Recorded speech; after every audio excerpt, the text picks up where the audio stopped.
Hey Team Sound, we're going to talk about Apple Logic. You can buy it on a Mac for $199 on the App Store.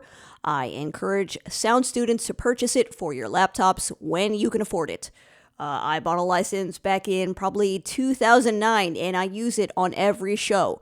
I'm using it to record the audio for this video you are watching right now.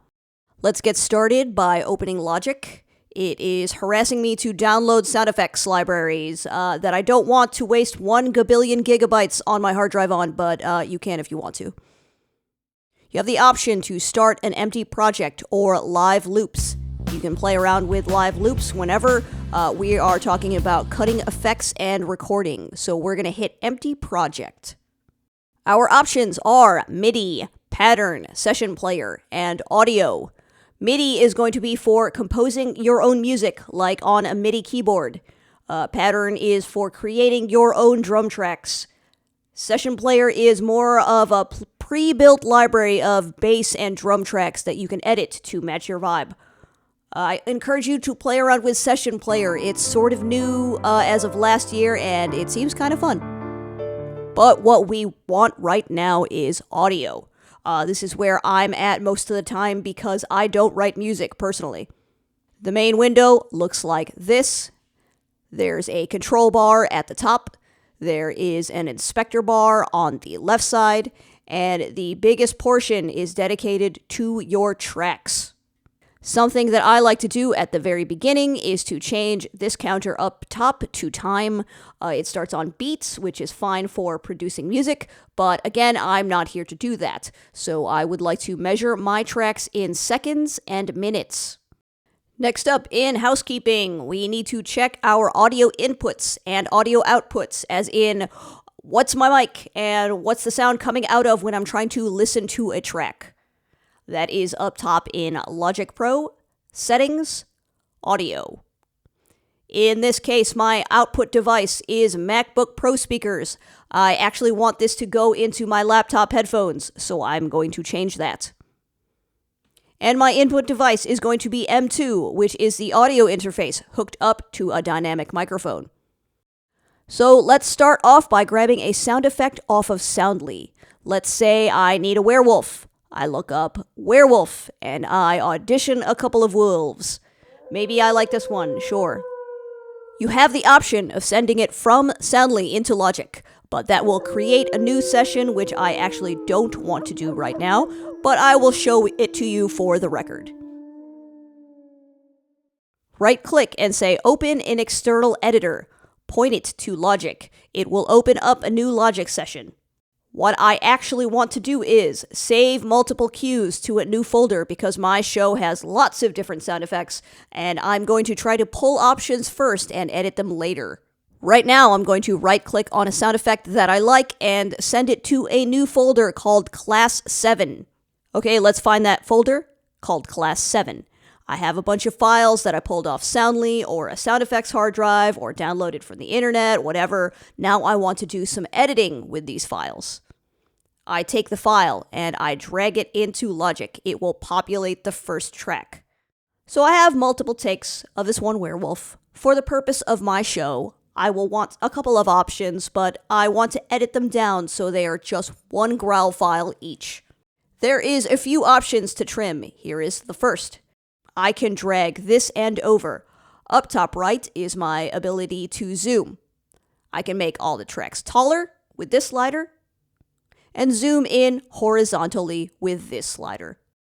I have trimmed this part, but I will want to fade it out cleaner within the track. There is a drop-down underneath the timer in which you can select the fade tool and other tools. I like to personally assign fade tool to hotkey F, because it is a tool that I want to move quickly in and out of frequently. If that is of interest to you, I'm going to show you quickly where to do that.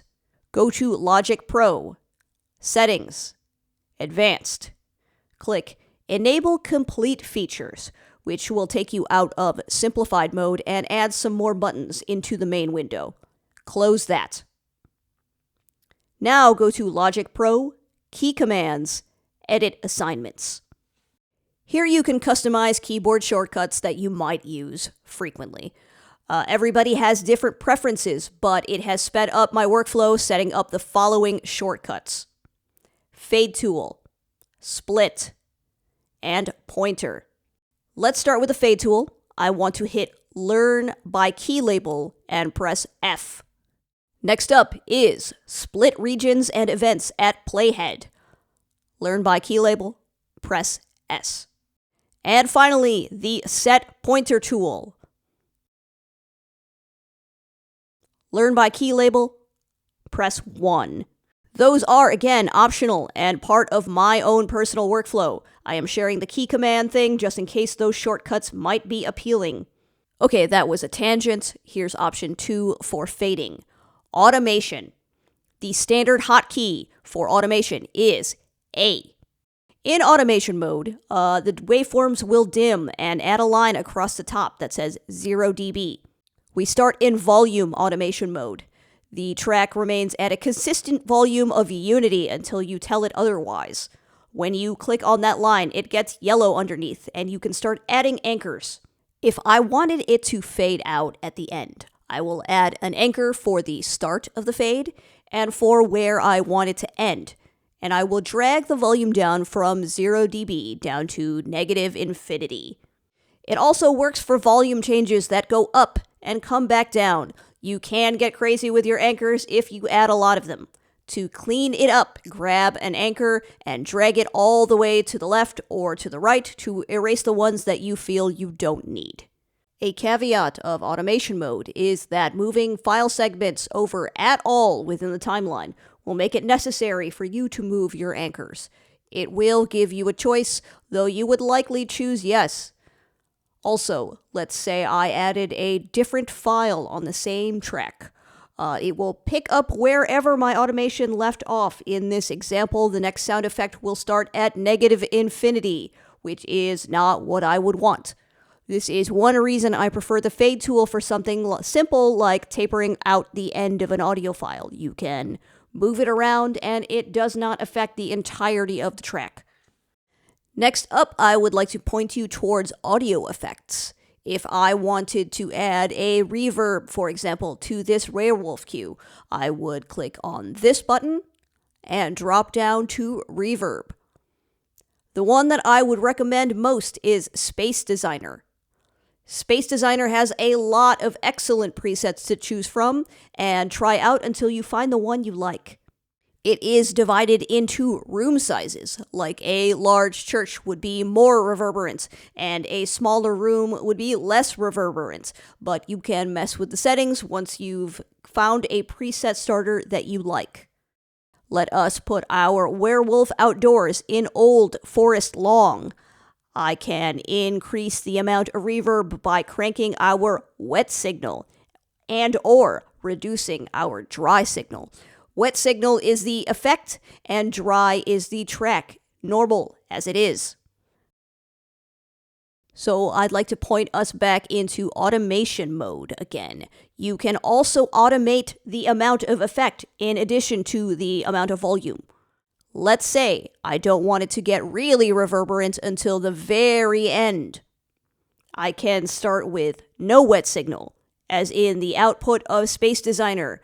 Wet is at -infinity. Can't hear it. And then I can have it ramp up over the course of the track, maxing it out toward the end. I can additionally adjust the dry signal, replacing it with the affected reverberant signal, like so. And we're left with a spooky werewolf monster. Let's say I'm happy with this track, and I want to save it as a new file that I plan on putting in QLab later. Exporting in Logic is called bouncing. There is a little button labeled BNC on the bottom left stereo output. Here's two options. You can drag up top here and say, I want to bounce from this point to this point. Maybe I want to make sure I get the entirety of that reverb tail, so I'm being sure. Or I want to cut out any extra air at the top. Or you've got a ton of tracks in a row and you only need part of it for now. Basically, you can manually choose your start and your finish. The other option, which is more intuitive for me personally, is to just click on the waveform I want. If I have multiples, I will click on the first one in the sequence and the last one in the sequence, and it will pick up everything in between. But in this case, I just want the one werewolf. So I click on it and hit bounce. You can choose to create an uncompressed file, MP3, M4A, or burn to a CD, which you're probably not doing anymore, and I wouldn't do it out of logic if I had to burn a CD anyway. An uncompressed file size is going to be much larger than a compressed file size. Example, a 3-minute song uncompressed is probably going to be something like 30 megabytes in waveform, but closer to 3 megabytes in MP3 form. If I intend on sending a rehearsal QLab file to a stage manager via an online file sharing platform, I will export 2 separate files. MP3 is for rehearsal, and WAV is for my show. I'm not out to kill anybody's Dropbox space limits. So optionally, you can click both uncompressed and MP3 and it will create 2 separate files. Right now, I'm going to make a WAV file with a bit depth of 24 and a sample rate of 48K. Format, I will leave interleaved, which means it will keep it as a single stereo track. If I chose split stereo, it would export my left track and my right track as 2 separate files. In most cases, you want just the one. Dithering, I just leave alone. Mode is automatic unless you want real-time bouncing, which means you would wait the full 3 minutes for a 3-minute song. Why would you want that? You basically don't, but some people think that automatic mode can lead to more processing errors, and real-time will make sure that all your plugins stay true and nothing goes awry with processing. Something to click is include audio tail. Logic will make sure you get the very end of your reverb without cutting it off. I do not include tempo information because this is a werewolf, not a song about werewolves that I wrote on piano. Normalize will max out the volume for you on export, so that the loudest part of the track will be as loud as it can be without clipping. I like having it on personally. It is up to you. Save it in a folder that makes sense to you, otherwise Logic will choose a folder it created called bounces, and you will have to dig around to find it later. So that is cutting down sound effects. The same can be done with music to cut songs down to length for transitions. We are now going to move on to recording. Make a new track, hit the plus, make it an audio track, go into the inspector section, and you'll see a button that says Input 1.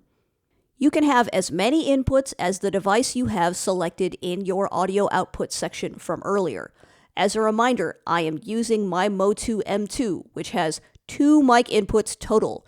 If you were using, say, the Motu Ultralight MK3, you would have 8 inputs. It's 1 track per mic input, which is fine by me because I have just the 1 mic.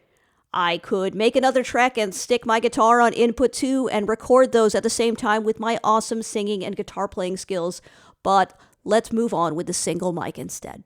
Press the little R button on the bottom left and it will enable the input. You can see it start to meter, which is good. It means you are connected and have signal.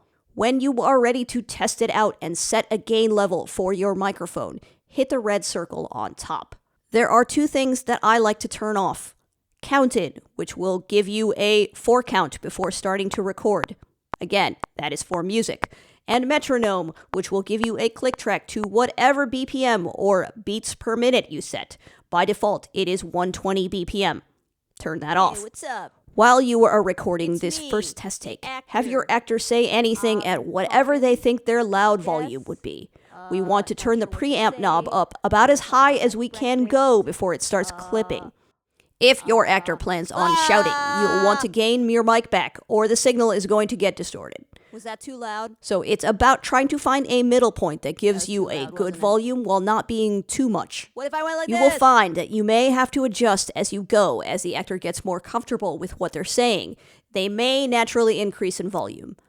If it clips, you just knock your gain back a couple of clicks and ask for another take. Is this too much? You should record several takes, preferably with a director nearby to approve or make any acting adjustments as needed.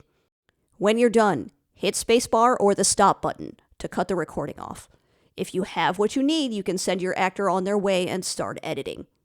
Do some EQ. Yo, dude, I'm on a gramophone. Add a spooky reverb. So spooky. Whatever you need for your show. Bouncing is just the same as what we went over. Decide which section you want, hit BNC at the bottom, adjust your export settings, and save. That is your crash course in Logic Basics. I am going to make a separate video regarding use of the recording studio, which will include similar use of Logic. See you there.